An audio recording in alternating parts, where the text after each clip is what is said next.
అది కూడా లోతు లేదు, ఏమంత లోతు లేదు, అంత ఉందన్నమాట.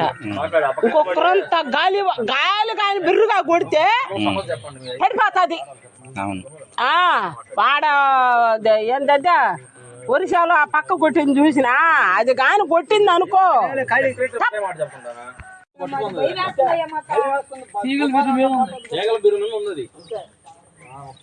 సమస్య అది కాదు, పైన బరువు ఉంది, ఆ పక్క సపోర్ట్ వైర్ కూడా లేదు. కన్నదంటే ఇక్కడ అయితే పోయి పడిపోతుంది.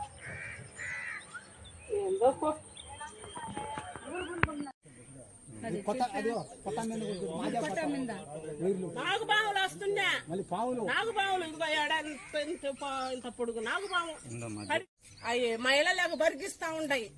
మేము మా కోడలు మన కర్ర తీసుకో కొట్టేసింది ఒక దాన్ని. ఆ డ్రైనేజీలో కట్టకుండా ఊరికి అంచుకొని ఊరికి అంచున ఉంది, ఊరికి పడిపోయేటట్టు ఉంది. ఇంటి మీద తుఫాన్ గాని వచ్చిందంటే ఇంటి మీద పడిపోద్ది.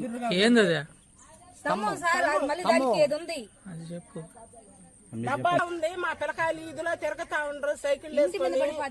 అది బిర్రుగా గాలి కొడితే ఇల్లు పడిపోతుంది. అప్పుడు మా పరిస్థితిని ఊరు రక్షిస్తారు. మేము 3-4 సంవత్సరాల నుంచి అడుగుతుంటే ఒక్కరూ సమాధానం చెప్పటం లేదు. దాని గురించి సెక్రటరీ కూడా చెప్తే మా వల్ల ఏమవుతుందమ్మా, డబ్బులు లేవు, సర్పంచ్ డబ్బులు లేవంటుంది ఆయన సెక్రటరీ ఇక్కడికొచ్చి చెప్పినాడు. మా వల్ల కాదని పూడికి తీయమన్నా కానీ మాకు ఆ డబ్బులు లేవు, మేము తీయలేమంటున్నాడు ఆయన కూడా. పూడికి తీసి సంవత్సరం అయింది, కొక్కిలేరు వచ్చి తీసేసింది. ఇక అక్కడి నుంచి నీళ్లు పాటంలా బిర్రుగా మట్టి ఇంత లోతున్నది. ఇప్పుడు మాకు అటు ఎత్తున వచ్చేసింది మట్టి. ఇక అది పట్టించుకునే నాదుడే లేడు మా ఊర్లో పంచోట్లు.